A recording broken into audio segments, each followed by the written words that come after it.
آج بھارتی افواج نے شہری علاقوں کو نشانہ بنایا۔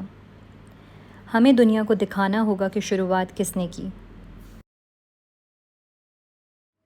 السلام علیکم، میں ہوں ثنا زمان اور آج اپنے اس پلیٹ فارم کو یوز کرتے ہوئے میں بتانا چاہتی ہوں کہ بھارت ہم سے ایک جذباتی رد عمل چاہتا ہے، لیکن ہمیں اس جذباتی دباؤ میں آ کر کوئی ایسا قدم نہیں اٹھانا جو وقتی طور پر تو طاقتور لگے لیکن طویل مدتی طور پر نقصان دہ ہو۔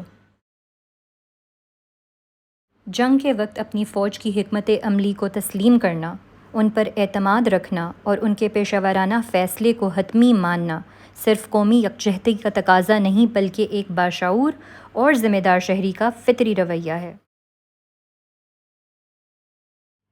یہ کوئی سوشل میڈیا فورم نہیں جہاں ہر دوسرا شخص تبصرہ کرے یہ ہونا چاہیے تھا، ایسا کیوں نہیں ہوا۔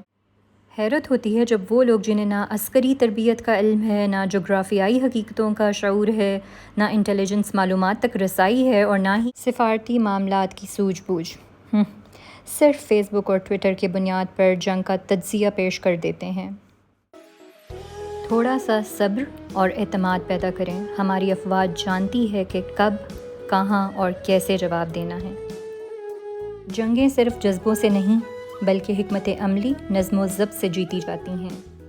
اپنی افواج پہ بھروسہ رکھیں، امن کے خواہاں ہیں لیکن جارحیت کا جواب دینا بھی جانتے ہیں۔ پاکستان زندہ باد۔